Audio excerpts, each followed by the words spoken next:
প্রকাশ্যে রাজনীতি করেছে।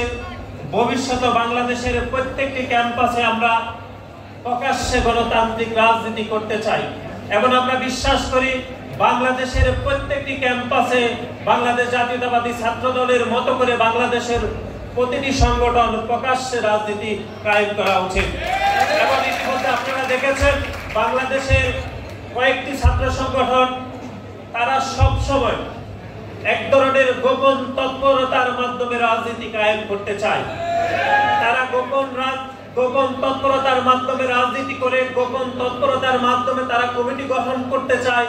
কিন্তু বাংলাদেশ জাতীয়তাবাদী ছাত্র দল যখন যেখানে প্রকাশ্যে গণতান্ত্রিক রাজনীতির আচরণ করতে চায়, তখন বাংলাদেশ জাতীয়তাবাদী ছাত্র দলের নেতাকর্মীদেরকে তারা বাধাগ্রস্ত করে, হামলার পর্যন্ত শিকার করেছে। আপনারা সবাই দেখেছেন। বিশেষ করে আমরা দেখেছি খুলনা প্রকৌশল এবং প্রযুক্তি বিশ্ববিদ্যালয়ে বাংলাদেশ জাতীয়তাবাদী ছাত্র দলের ফরম বিতরণকে কেন্দ্র করে কিরকম একটি অনাকাঙ্ক্ষিত ঘটনা আমরা সেখানে দেখেছি। আমরা সেখানে দেখেছি বৈষম্য বিরোধী ছাত্র আন্দোলনের একটি কমিটি রয়েছে, আমরা শুনেছি সেখানে শিবিরের একটি কমিটি রয়েছে। এই দুটি কমিটি থাকা সত্ত্বেও বাংলাদেশ জাতীয়তাবাদী ছাত্র দল যখন সেখানে একটি প্রকাশ্যে রাজনীতি কায়েম করার সূচনা করেছে, তখন বাংলাদেশ জাতীয়তাবাদী ছাত্র দলের সমর্থকের উপর সেখানে হামলার শিকার হতে হয়েছে। আমরা মনে করি এটি খুবই দুঃখজনক। বাংলাদেশ জাতীয়তাবাদী ছাত্র দল বাংলাদেশের কোনো ছাত্র সংগঠনের সাথে কোনো বৈরী আচরণ করতে চায় না। বাংলাদেশ জাতীয়তাবাদী ছাত্র দল বিশ্বাস করে বাংলাদেশের সাধারণ শিক্ষার্থীদের অধিকার আদায়ের জন্য বাংলাদেশ জাতীয়তাবাদী ছাত্র দল দীর্ঘ 5 দশকেরও বেশি সময় ধরে যে শিক্ষার্থীদের অধিকার আদায়ের জন্য আমরা যেরকম কাজ করছি, ভবিষ্যতে আমরা কাজ করে যাব।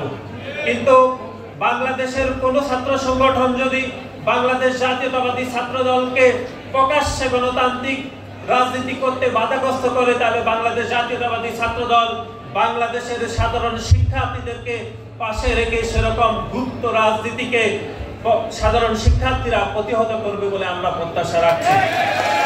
আপনারা জানেন যে দীর্ঘ 5 দশকেরও বেশি সময় ধরে বাংলাদেশের শিক্ষার্থীদের অধিকার আদায়ের জন্য বাংলাদেশ জাতীয়তাবাদী ছাত্র দল নিরলসভাবে কাজ করছে।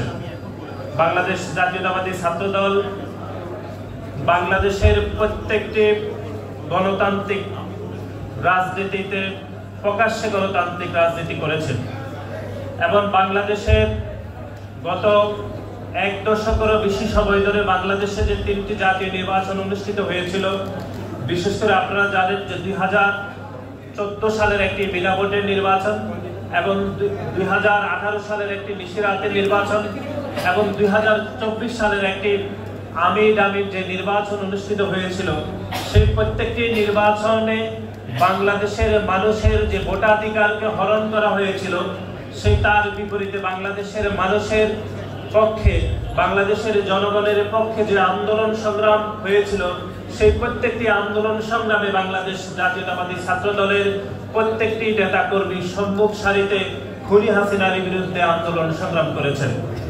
এবং এই খুনি হাসিনার বিরুদ্ধে আন্দোলন সংগ্রাম করতে গিয়ে বাংলাদেশ জাতীয়তাবাদী ছাত্র দলের শত শত নেতাকর্মী খুনি হাসিনার নির্মম নির্যাতন এবং হত্যাকাণ্ডের শিকার হতে হয়েছিল। এবং সর্বশেষ আপনারা জানেন 2024 সালের 5 আগস্ট ছাত্র জনতার যে গণ অভ্যুত্থান অনুষ্ঠিত হয়েছিল, সেই গণ অভ্যুত্থানে বাংলাদেশের একমাত্র ছাত্র সংগঠন, যে ছাত্র সংগঠনের 142 জন নেতাকর্মী এই গণ অভ্যুত্থানে শহীদ হয়েছিল। বাংলাদেশ জাতীয়তাবাদী ছাত্র দল বিশ্বাস করে এদেশের গণতান্ত্রিক আন্দোলনের প্রত্যেকটি আন্দোলন, এদেশের মাটি এবং মানুষের যে আন্দোলন এবং একই সাথে এদেশের মালিকানা এদেশের মানুষের হাতে ফিরিয়ে দেওয়ার জন্য যে আন্দোলন করেছিলেন এই দেশের গণমানুষের আপসীর নেত্রী দেশনেত্রী বেগম খালেদা জিয়া এবং তার পরবর্তী সময়ে বিএনপির ভারপ্রাপ্ত চেয়ারম্যান জনাব তারেক রহমানের নেতৃত্বে যে আন্দোলন সংগ্রাম অনুষ্ঠিত হয়েছিল, প্রত্যেকটি আন্দোলন সংগ্রামে বাংলাদেশ জাতীয়তাবাদী ছাত্র দল এদেশের মানুষের পক্ষে আন্দোলন সংগ্রাম করেছে।